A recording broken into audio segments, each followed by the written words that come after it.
Ya, tentunya bersama kami Dinas Komunikasi Informatika Statistik dan Persandian untuk hari ini di podcast Kominfo hadir di tengah-tengah kita bersama saya ya juga dan Mila dan juga ada Pak Aibtu Indrawan K. Beliau adalah Banit Lantas Polres Pasir. Dan tentunya untuk hari ini kita akan sedikit berbincang dan juga Bapak memberikan himbauan ya Siap, Bu. tentang etika berlalu lintas. Di Ya, mana etika berlalu lintas ini kan banyak tahu orang etika, ya, cuman sebagian mungkin kurang memahami ya. tentang masalah etika berlalu lintas.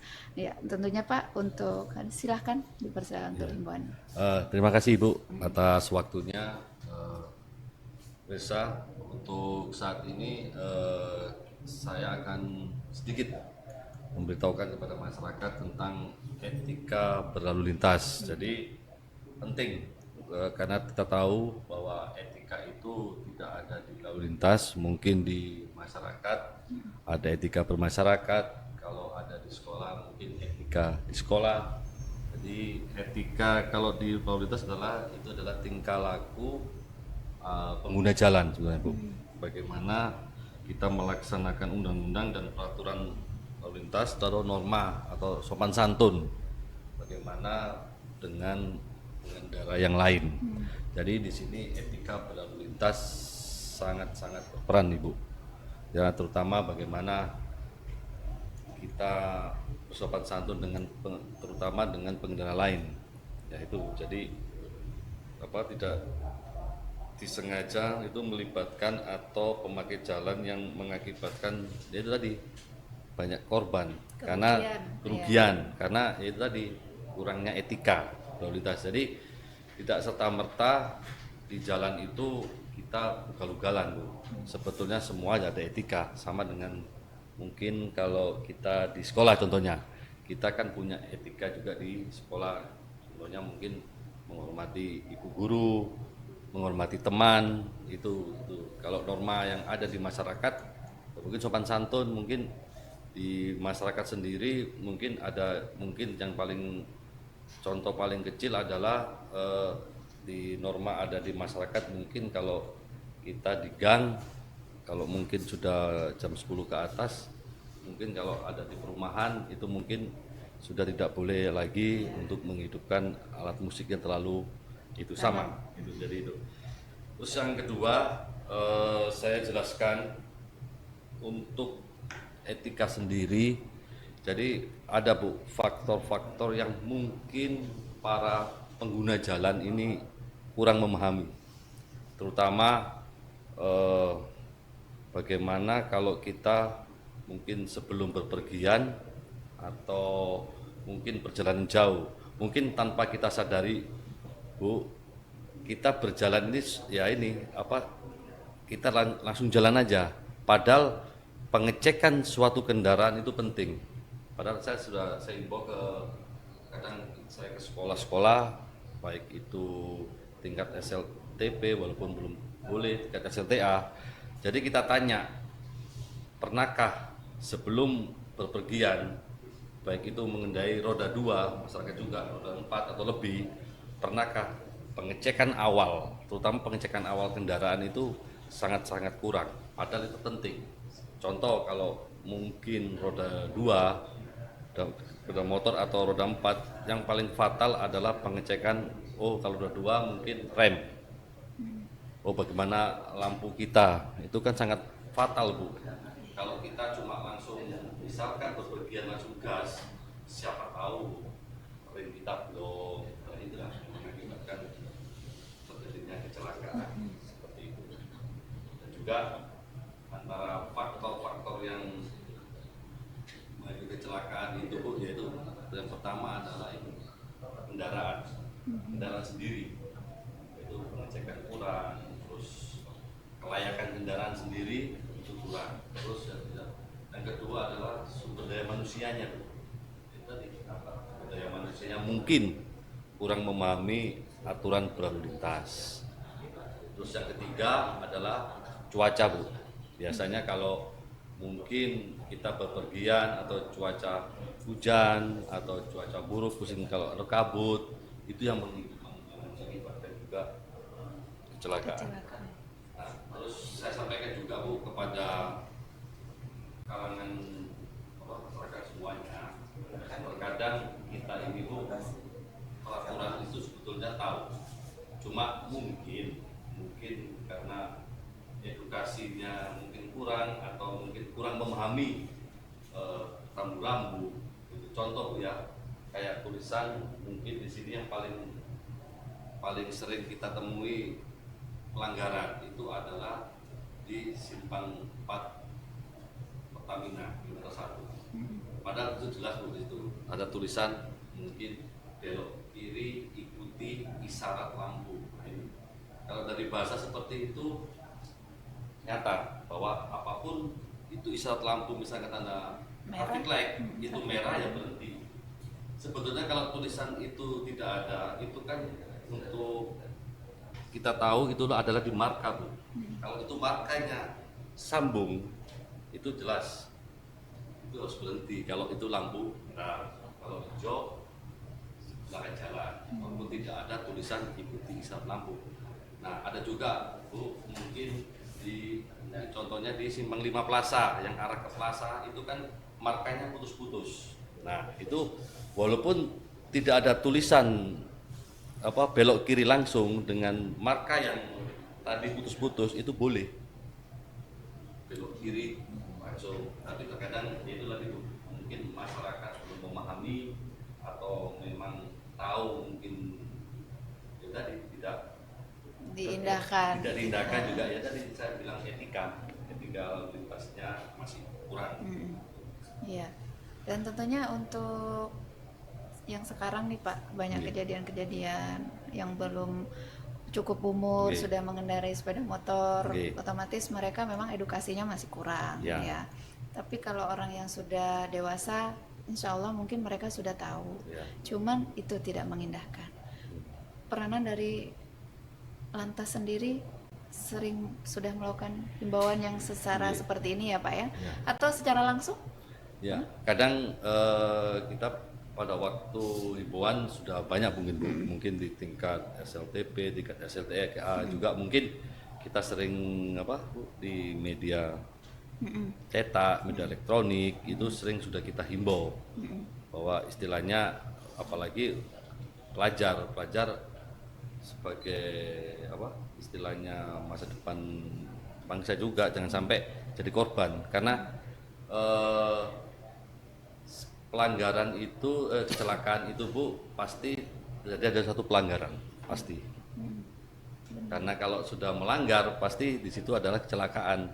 Ya contoh aja Bu, kalau seseorang itu ya melanggar traffic light, contohnya lampu merah, dia terobos, ya kan Bu, pastilah kecelakaan di situ. Makanya karena saya tadi sudah kadang saya bertanya kepada pelajar ya, bagaimana kejadian laka lantas sering terjadi di pelajar karena dia masih emosional Bu, tidak bisa seperti orang dewasa karena itu tadi karena belum mumpuni mengendarai suatu kendaraan, itu apalagi belum memiliki surat izin mengemudi.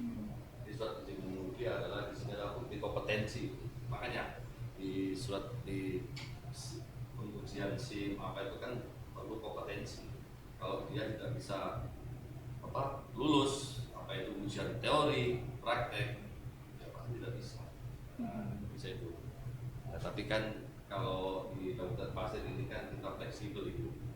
Kadang anak sekolah itu kita ya itu tadi tidak bisa menindak karena kan dia untuk sekolah.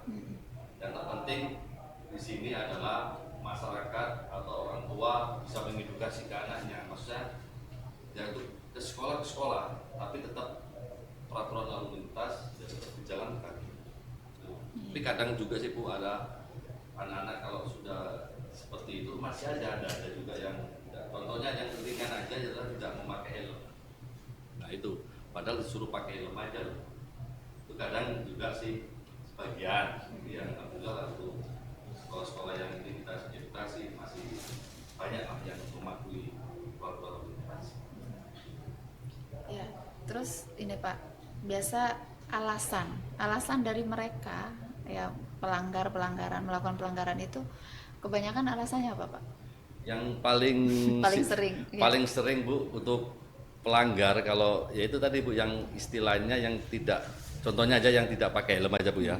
Yang pakai helm paling istilahnya, Pak, rumah saya dekat aja kok. Ya itu. Oh, itu ya. Itu padahal kalau kita lihat ibu ini, mungkin bapak ini yang melanggar ini itu jauh loh. Gak pakai helmnya, mungkin ya contoh mungkin dari Pasar Senayan dia kok sampai ke jalur 2 gitu loh. Itu kan jauh. Iya benar. Itu loh. Jadi alasannya yang sering Alasan itu, Pak, yang ya? sering terjadi itu rumah saya dekat. Rumah gitu. saya dekat. Padahal sebetulnya kepala ini kan Bu riskan kalau misalkan kita tidak pakai safety helm yang SNI, kita jatuh di aspal kan ya lumayan itu Bu. Iya. Saya itu. Dan saya sedikit menyinggung ini yang Iya. masalah etle ya Pak Etle, ya. iya. Iya. Itu kan sekarang ada 2 kita punya ya Pak ya, punya. di dekat Di sini, Plaza sama di samping Gedung Temyang. Temyang. Iya di Temyang situ. Nah di situ seperti apa cara untuk penilangannya, Penilangannya. ya, dan juga mungkin kadang yang memakai pengendara itu lain yang punya seperti Nggih. itu bagaimana? Nggih. Sesuai Jadi dengan kita PT. Bu, kita menginfokan ke masyarakat bahwa Kabupaten Pasir kita sementara ini mempunyai 2 titik Bu masih ya, yang ada di Plaza sama di Gedung Temyang. Jadi saya juga menghimbau kepada masyarakat bahwa tilang elektronik ini adalah mempermudah. Mempermudah maksud saya ya mempermudah untuk akses penilangan. Terus yang kedua adalah mencegah Bu, mencegah kita berdebat sama masyarakat. Sebetulnya penilangan ini, kalau penilangan elektronik ini kan Bu, apapun yang terjadi di itu ya sudah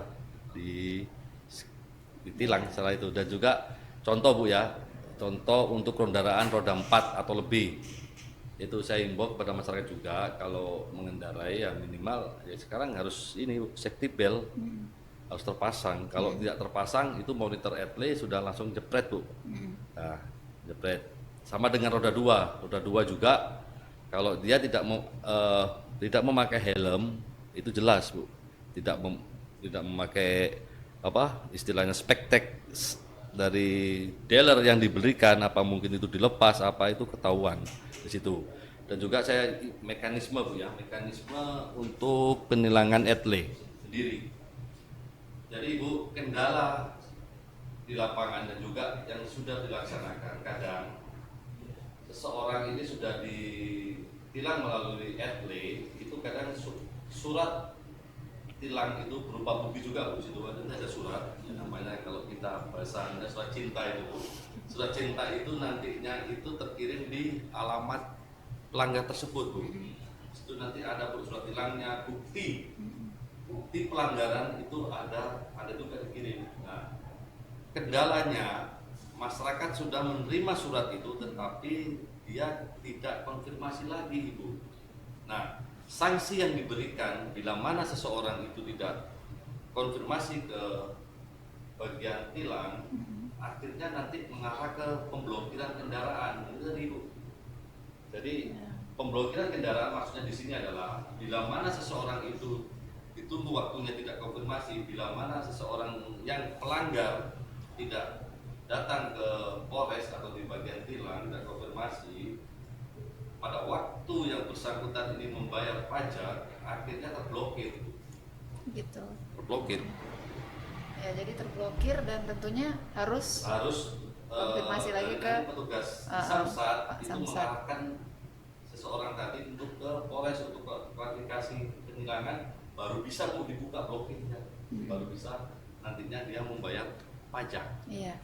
Dan juga kadang kita membeli kendaraan seperti itu ya Pak ya, tapi saya ini mau ngasih ke audien dulu deh. Ya, boleh. Ya, yang ada di sini yang mau bertanya. Silakan. Iya. Ya, kita berapa waktu kita harus membayar tilang itu? Maksudnya kita kena tilang hari ini, paling tidak kita harus bayar dalam waktu berapa jam? Berapa hari? Oke. Ini langsung aja saja Bu ya. Iya, langsung. Jadi untuk biasanya itu kalau seseorang ditilang itu biasanya nanti kan terekam dulu, baru nanti mungkin petugas yang ada di Polres itu tergantung daerah. Maksudnya daerahnya itu kalau dekat aja mungkin cepat. yang biasanya kan yang bersangkutan mungkin ada di Batu Kajang, ada di Komam, otomatis kan surat itu kan diposkan. Nah, jadi surat tilang itu nanti isinya itu ada 3 macam kah? Itu nanti itu ada 2 macam atau 3 macam, itu nanti diposkan Pak, diposkan melalui alamat. Kalau mungkin yang terdekat aja mungkin cepat, Iya. tapi kalau misalkan kecamatannya agak jauh, mungkin itu ya tergantung berapa. Kalau diposkan ke Komam itu mungkin 2 atau 3 hari itu nyampe surat. Itu. Pakai JNE itu ya. Iya, Di kantor pos. kantor pos ya. Kita Ya, kerjasama kantor pos dengan sekarang kantor pos. cepat. Kantor pos mungkin ya kalau di daerah kecamatan yang agak jauh Pak, mungkin 2 hari Pak itu. Kalau agak jauh. Itu harus segera dibayar. Itu nantinya di surat itu ada nantinya kita harus konfirmasi namanya. Itu konfirmasi maksudnya itu konfirmasi ke Polres bahwa oh ya Pak memang saya ini diproses, cuma pembayaran kan tetap di kejaksaan. Oh, pembayaran di kejaksaan. Itu cuma konfirmasi aja, mengakui kalau dia memang saya melanggar, itu aja. Dia tidak bayar berapa lama sehingga dia diblokir, Pak? Nah, itu biasanya kalau kita estimasi itu surat panggilan itu kan mungkin kalau ada kan 2 minggu, setelah 2 minggu memang tidak ada konfirmasi ke kita, itu kita blokir. Jadi 2 minggu aja. 2 minggu, kurang lebih 2 minggu. Tapi surat itu berapa kali? Sekali aja. Sekali ya, Sekali kan surat. itu sudah nyampe. Sekali kita tunggu 2 minggu lah. Itu termasuk waktu 2 pengiriman itu, Pak? Pengiriman itu. Saya yakin kalau yang paling ya itu mungkin yang kita yang pelanggar yang di luar Bogor ini yang agak jauh biasanya. Mungkin orang Batu Kajang, mungkin orang Balikpapan bisa juga loh Bu yang lewat sini. Iya. Nah ini saya informasikan juga Pak. Iya. Ini mumpung Ya. bila mana masyarakat mungkin mau membeli kendaraan di luar Pasir, contoh mungkin beli di Balikpapan, Bu ya. Itu ya mohon aja dicek dulu, cross check kalau mau beli kendaraan di samping STNK BPKB, ya mungkin perlu ditanyakan juga apakah kendaraan ini sering melanggar etle, ditanyakan dulu. Karena kalau memang banyak ya Tolong diselesaikan cross check dulu. dulu, diselesaikan dulu, dan sampai nanti kita beli kendaraan di luar daerah pas diblokir. Nah, itu kan Berarti pernah kejadian di lapangan ini ya Pak? ya, pasti ada itu, pasti ada itu. Makanya dicek, jadi sementara dicek dulu kalau mau beli kendaraan, terutama luar daerah. Ya mungkin di dalam daerah pun ya cross check juga sih, cross check juga dulu. Siapa tahu pernah Kena apa etle. kena etle kan, ada tilang elektronik seperti itu. Tapi langsung terkonek Pak ya? Terkonek, Kalau dia- terkonek, itu pasti terkonek, konek. Silakan yang lain. Kalau untuk ini tadi Pak, perubahan warna kendaraan. Berwarna.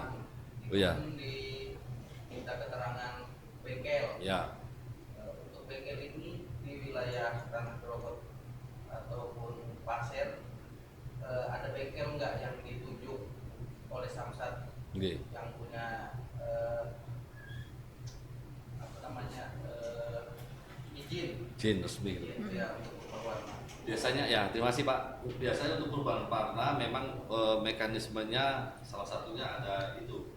Cuma biasanya itu bengkel yang mungkin yang berbadan hukum. Di sini mungkin paling kecil lah CV lah, Iya. atau kalau memang bengkel itu yang resmi biasanya PT, Iya. CV. Kalau yang istilahnya itu harus ada. Ada. Yang berbadan hukum, Ada. yang CV atau PT. Itu silakan aja. Ada itu. Kalau bengkelnya perorangan, Kalau biasanya bengkel perorangan itu ya kalau orang kecil sebetulnya sih kalau itu tidak bisa, harusnya punya Sebenarnya ya. sebenarnya, tapi biasanya sih ya Masih bisa sih, itu masih ada toleransi. biasanya itu ada kok yang CV saya ingin ada lah CV itu apakah dia kan pasti bengkel itu kan pasti ada stempelnya itu pasti ada lah, mungkin CV Iya. bulan apa itu ada, itu surat keterangannya itu harus ada memang. Tapi untuk di Kabupaten Pasir ini belum ada yang terkoneksi dengan dari Polres sendiri, nggak ada ya Pak? Dari Nggak ada. pajak belum ya? Nggak ada. Oh ya. Berarti memang yang harus ada bentuk punya badan. Yang ada berbadan minimal kan CV kan, minimal itu, kalau yang gede kan PT gitu. Tuh. Ya di sini CV aja sudah. CV aja sudah bisa itu. Iya. Ada lagi? Ada lagi Pak? Ya. Ketika berlalu lintas itu kan sering dilanggar oleh pelajar, Pak. Oke. Nah, apa upaya Satlantas nih untuk mengurangi menekan. Nah, Ya. Ya itu Pak tadi sering kita kalau misalkan hari Senin menjadi irup di sekolah, Iya. terus bahkan kita ada waktu kita ke sekolah, kita sampaikan Pak, kita sampaikan ya memang betul, terutama ke pelajar. Jadi memang pelajar ini kan masih kalau umur di bawah 17 ini kan masih masih Iya, emosional dan juga labil masih lah, labil labil. lah, kayak labil itu. Dia pun contohnya dia berkendara itu kalau misalkan dilihat pacar atau dilihat orang itu kan kayak ya itulah dia labil. Aduh, Jadi gengsi ya. gengsi. Jadi etika berlalu lintasnya nggak dipakai terutama sama anak seperti itu nggak dipakai gitu. Jadi contoh ini Pak, contoh etika mendahului kendaraan lain itu ada Pak etikanya ternyata. Etikanya mendahului kendaraan lain. Ya pertama adalah bagaimana kita melihat misalkan kita di jalan raya, bagaimana kita bisa marka ini. Kalau itu markanya putus-putus, boleh mendahului asal. Itu dari etika. Kita melihat dulu lawan kendaraan. Itu kalau sepi atau kalau masih jauh boleh. Itu. Tapi kalau walaupun ada marka putus-putus, tapi kalau lawan kendaraan kita dekat, ya kita jangan sampai mendahului dulu. Itu namanya etika. Paling dah 10 meter ya. Ya, pokoknya kurang lebih lah Bu. Ya, kurang Itu lebih kurang segitu. lebih. Yang penting pandangan kita bisa melihat Bu. Tapi kalau pandangan kita agak misalkan dalam keadaan cuaca yang kurang bersahabat, apalagi hujan atau kabut, terutama kabut itu kalau bisa ya kita jangan sampai mendahului kendaraan walaupun itu putus-putus dah. Apalagi di simpangan atau di tanjakan Bu. Tanjakan naik, tanjakan Bu, sama itu kan pasti kan garisnya kan pasti lurus. Nah, itu jangan sampai Bu kita mendahului walaupun itu sepi. Jadi lihat pantau dulu. Lihat pantau dulu Iya. seperti itu. Makanya kenapa di usia yang dini di pelajar ini kok banyak korban? Ya saya jawab, dia ada tanya itu. Saya jawab secara logika aja. Kalau kita orang dewasa, kita kan mempunyai istri dan anak dan kebutuhan Bu. Iya. Jadi kita itu mau mikir kalau misalkan kita terjadi apa-apa, ya contoh ya Bu ya. Belakang kita kayak apa? Contohnya ya kita jangan sampai terjadi. Misalkan kita yang kecelakaan meninggal dunia contoh, tapi ini jangan Bu ya, ini contoh. Akhirnya kan siapa yang menanggung anak istri kita? Makanya jarang istilahnya kita yang umurnya 30-an ke atas itu ya bukan apa sih, kita masih bisa stabil. Oh, kita mendahului kita masih mikir Bu. Tapi kalau sudah usia dini, misalkan 20 ke bawah yang belum nikah terutama kan dia enjoy aja, karena kalau dia misalkan terjadi kecelakaan apa yang dia Iya, yang kita pikirkan dipikirkan kan nggak ada, ya itu saya kasih gambaran seperti itu tuh masuk akal karena kan jiwanya anak-anak ini tidak ada yang dipikirkan. Kalau kita Bu pasti banyak yang dipikirkan. Iya, Itu banyak dipikirin, kebutuhan iya. apa, jadi kan itu seperti itu. Iya. Jadi kembali lagi ke etika tadi. Iya. Ya Pas, silakan. Misalnya kita kalau jika kita tertilang di luar daerah seperti Balikpapan, Oke. Samarinda itu Pak, kita bisa nggak konfirmasi surat tilangnya itu di sini Pak? Sebetulnya kalau kita misalkan atlet di Balikpapan itu pun sebetulnya tidak bisa konfirmasi Pak, karena itu atlet ini kan terpusat Oh, jadi langsung pusat. dari Korlantas. Cuma kan masing-masing daerah itu mempunyai server, maksudnya masing-masing mempunyai sendiri gitu loh Bu. Jadi nantinya mungkin contoh masyarakat yang mungkin terkena tilang di Balikpapan itu nanti ya suratnya dari, mungkin kalau di Balikpapan kan Polresta Balikpapan, itu nanti suratnya dari ini Polresta Balikpapan itu kita seperti itu. Maksudnya tambahin Mas Madi ya. Kan antara surat itu kan datangnya kan cepat tuh. Oke. Nah pada saat itu ternyata berapa hari kemudian kita harus mau bayar pajak. Masih bayar pajak kan di sini, karena kita Iya. motor sini. Nah pada saat kita ini domo belum, harus Konfirmasi dulu. Nah, Ya. apakah ke sana apa cukup di sini aja?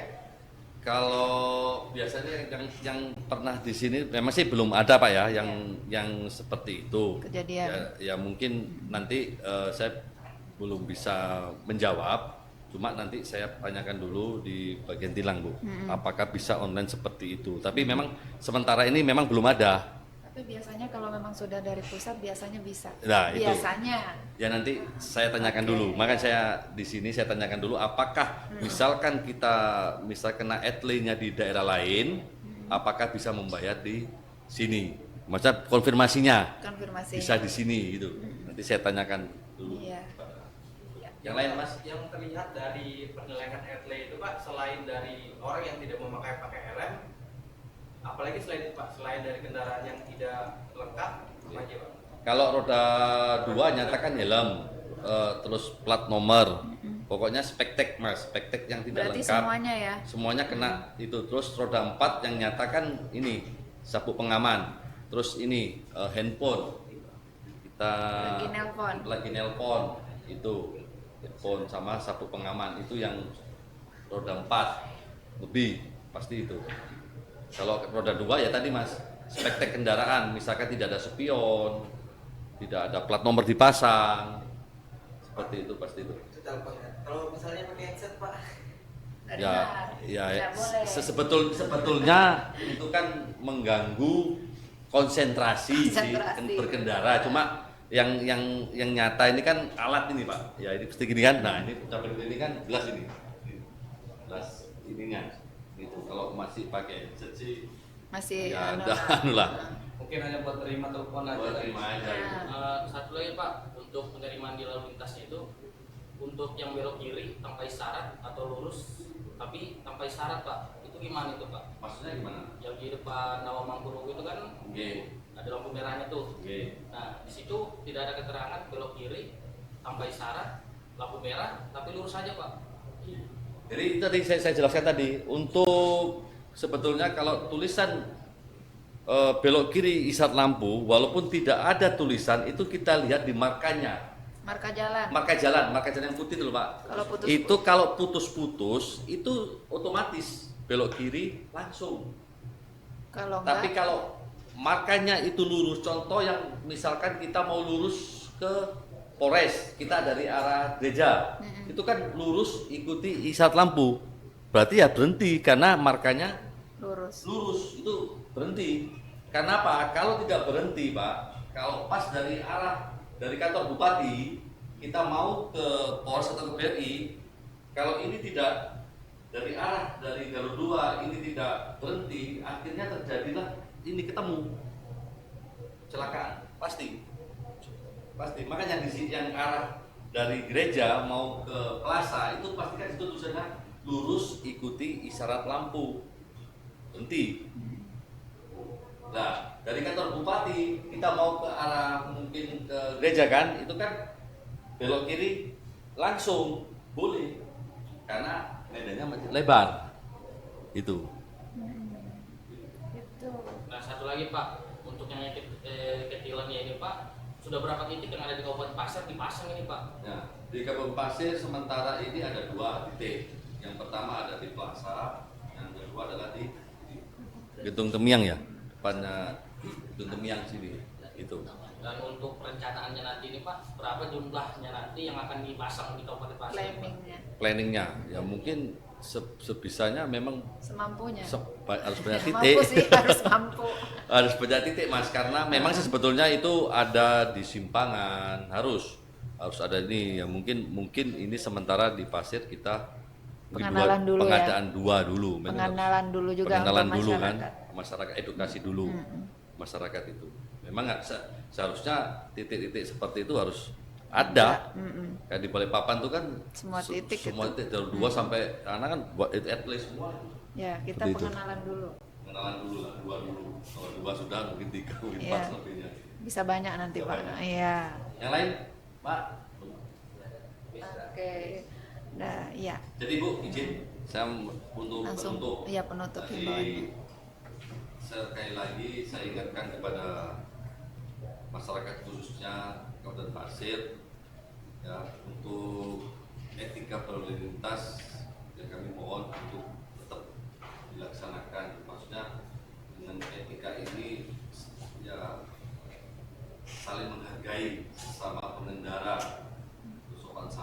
juga itu penting.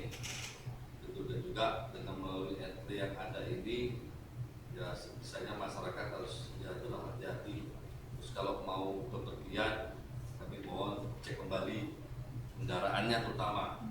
Jangan istilah tadi saya bilang kalau ada anak muda ini langsung gas saja. Langsung balap liar dia. Iya itu dicek dulu kendaraannya, terus suratnya dan sambil di STNK-nya, SIM-nya, KTP apa perlengkapan itu. Terus itu yang paling terakhir saya ingatkan kepada masyarakat hati-hati karena ini kita di cuaca ini tidak menentu.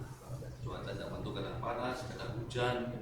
Yaitu kalau memang hujan tolong disiapkan untuk roda 2 jas hujan, siapkan dulu. Kalau memang hujannya lebat lebih baik minggir aja. Kalau memang ngantuk atau apa lebih baik berhenti dulu.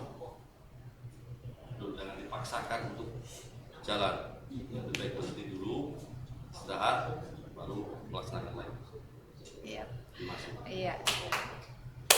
Terima kasih ya untuk Bang hari ini. Bermanfaat sekali nih untuk edukasinya, terutama sama kita, buat kita semua yang di ruangan ini dan juga untuk yang teman-teman di luar. Ya, mudah-mudahan kita selalu sehat dan semuanya selamat kalau mengikuti aturan yang ada. Baik, terima kasih Pak dan kita Ya. ketemu lagi dengan informasi yang lainnya. Iya.